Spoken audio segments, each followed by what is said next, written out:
Bonjour à tous et bienvenue pour le 40K du terroir épisode 2.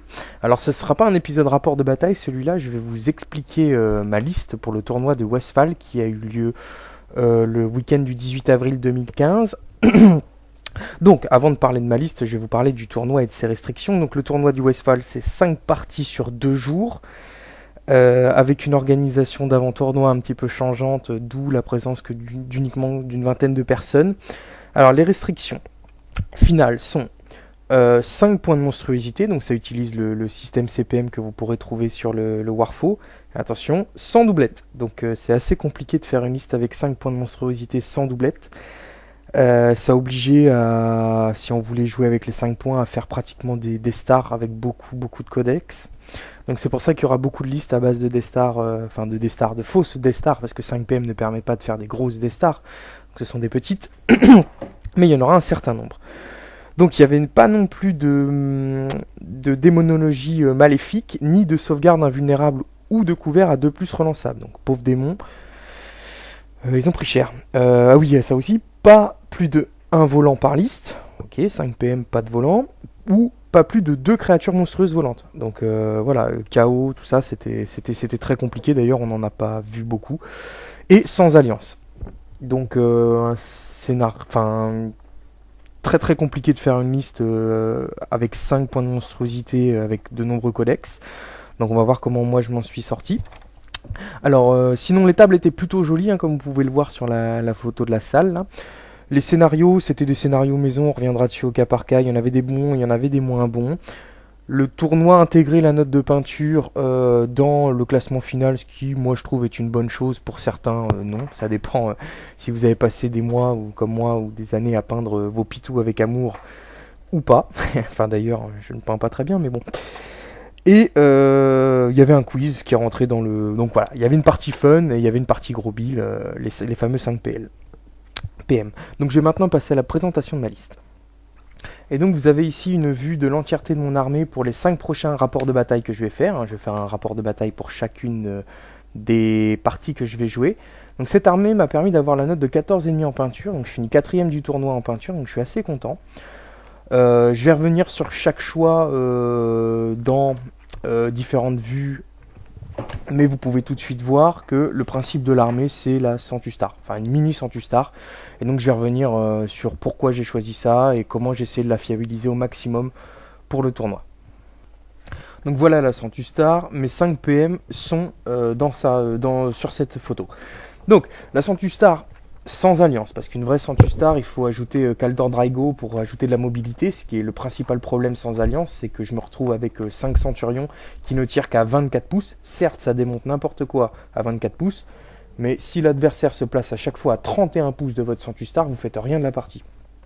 Donc on a des listes très mobiles, c'est pas la peine d'y penser. Donc il fallait que je puisse bouger un petit peu plus. Bon, on va voir comment je vais régler ce problème. Donc, c'est quoi 5 Centurions, canon graviton et bolter ouragan. Donc ça me permet de gérer à la fois, ça me permet de gérer tout. Ça fait tellement de saturation, il n'y a rien qui a résisté pendant le tournoi. À chaque fois que j'ai choisi une cible, je l'ai déglingué. Donc avec Tigurius pour tirer en télépathie.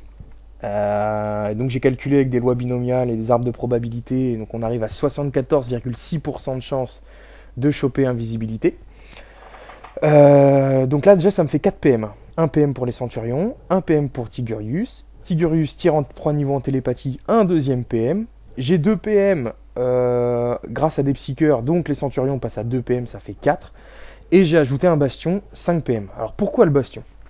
Alors le bastion, je l'ai pris pour une amélioration qui s'appelle la trappe. La trappe, si vous lisez dans le supplément forteresse assiégée, ça me permet, au moment où une figurine entre dans le bastion, de placer un marqueur. Donc c'est pas une amélioration, je ne suis pas obligé de la placer dans ma zone de déploiement, puisque c'est un effet qui se produit au moment où une figurine entre dedans. Je place un marqueur, qui n'est pas une figurine, à 12 pas. Et ce marqueur est un point d'accès supplémentaire pour le bastion. Donc ça me permet de sortir à 12 pas de mon bastion et après de rebouger à 6. Donc c'est-à-dire avoir une première phase de mouvement de 18 pouces. Ce qui résout un petit peu mon problème de mobilité avec mes centurions. Bon, on verra que ça marche pas. Ça marche pas parce que... Enfin, vous verrez. Je préfère pas vous spoiler les rapports de bataille suivants. Bon, j'ai quand même gagné des parties, hein, vous verrez, mais c'est compliqué. Donc voilà, j'ai mes 5 PM. J'ai pris un mètre de chapitre avec réacteur, puisqu'à moto il me coûte 1 PM, hein, j'ai mis un bouclier éternel. Donc grosso modo c'est le même, hein, comme il est dans la Centustar, il bénéficie de l'an du 5. Comme la Centustar est lent et méthodique, il peut quand même bouger et balancer sa galette. Et en plus, comme c'est l'infanterie de saut, il peut rentrer dans le bastion, puisque l'infanterie de saut peut rentrer dans les bâtiments. Donc pour moi c'est encore mieux qu'un mètre de chapitre à moto et il me coûte pas 1 PM. Donc pour ma liste, nickel. Donc les 5 points sont utilisés vraiment sur cette unité-là. Ensuite derrière vous voyez un Storm Talon avec lance-missile Typhon. Bon voilà, c'était mon volant. J'aurais dû prendre un Storm Raven, mais les points me faisaient défaut quand même, parce que la Centustar, elle coûte pratiquement la moitié de mon armée, je crois qu'elle me coûte 800 ou 900 points. Donc bon, ça pique un petit peu. A noter que le sergent Centurion a l'omniscope, donc qui me donne le tir divisé sur les squads, donc qui permet à mon maître de chapitre de balancer sa galette force 10 PA1 sur une autre cible. Donc c'est toujours intéressant. On voit ici les squads tactiques. Donc bon, bah, c'est ma première troupe, hein, donc fuseur, combi, fuseur, module. Bon, voilà, ça va tomber au tour 1 en général. Essayer d'aller prendre un objet, essayer de péter un petit tank. Bon, ça fera pas des miracles, mais ça permet des fois de gagner les parties puisque le module est super opérationnel. Vous tombez sur un objectif et l'adversaire, ça le fait souvent suer de devoir tirer sur un module. Donc c'est quand même un bon choix. Donc un canon Thunderfire en soutien qui me permet de gérer la masse, hein. Donc canon Thunderfire, c'est 4 petites galettes en barrage, donc vous les placez avec les dés d'artillerie à chaque fois, lisez le barrage multiple, qui peuvent ignorer les couverts, donc contre des tyrannides full mass, ça peut faire le café, contre des taux, etc., même des Space Marines, ça fait vraiment tout ça. Hein, il m'a bien servi lors du tournoi, en plus il permet de fortifier un décor avec plus 1 en couvert dans ce décor, donc vraiment ça, j'aime beaucoup. Dommage que je puisse pas en jouer deux. Ensuite, vous avez juste en face une escouade dévastator, 4 canons laser et un mec en plus parce qu'il me restait des points histoire d'avoir un fusible. Donc eux, en général, je les mets sur le bastion. Comme ça, ils ont une bonne ligne de vue. Derrière, alors vous voyez pas très bien, mais c'est une escouade de commandement avec 5 fuseurs en module. Bon bah ça, c'est pour aller péter le Land Rider s'il y a une saloperie dedans ou un véhicule. Ou je sais que j'avais vu avant qu'il y avait un scénario avec un générateur.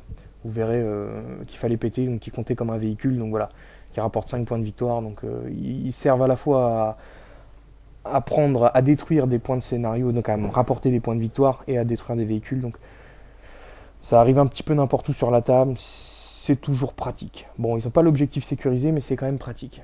Et vous voyez juste à gauche, on va voir sur une autre vue, les scouts. Je vais vous les montrer, hein, parce que je vais vous montrer toute mon armée. Et donc ici vous avez mes scouts avec cap et fusil de sniper que j'ai en général, j'ai fait rentrer en attaque de flanc parce qu'il y avait des points pour prendre les briseurs, etc. Vous avez mes 6 pions objectifs Maelstrom, pardon, qui nous ont servi pour les pions de scénar. Et vous avez 2 petits générateurs là parce qu'il y avait un scénario avec le générateur, donc bon bah en vitesse j'en ai fabriqué 2, ça m'évitait de jouer avec des gobelets parce que je suis avant tout j'aime bien représenter un générateur par un générateur, j'aime bien qu'un fuseur soit un fuseur, j'aime bien qu'un plasma soit un plasma, j'aime bien que les armées soient peintes, que les tables soient belles. Même si j'ai pas un grand niveau en peinture, ça fait partie du jeu. Donc voilà. Donc vous verrez comment je vais me dépatouiller avec cette liste au fur et à mesure des rencontres. Alors j'ai pas pu prendre des photos à tous les tours comme j'ai fait dans mon premier rapport. Donc vous aurez parfois une photo sur laquelle je commenterai plusieurs tours. Parce qu'en tournoi vous avez un temps limité pour jouer, parfois les parties sont tendues. Je pense pas à prendre des notes, je pense pas à prendre mon appareil photo, donc c'est différent d'une partie à la maison où avec l'adversaire on prend le temps de débriefer, de machin, de trucs. Là parfois il faut enchaîner, plus la fatigue parce qu'il faut dire que le tournoi s'est déroulé à Rennes. Moi j'habite dans le sud de l'Orne, enfin dans le nord de l'Orne. Donc voilà, il a fallu que je fasse la route. D'ailleurs merci à mon ami Moyashi de m'avoir accueilli. J'ai passé un super week-end avec les potos. Donc les tournois c'est avant ça, hein. C'est retrouver les copains, on s'est fait des bouffes, resto, tout ça. Donc avant tout j'y vais pour ça. Et les parties c'est secondaire. Voilà. Bon bah merci d'avoir regardé cette présentation de liste et on se retrouve tout de suite pour le premier rapport de bataille.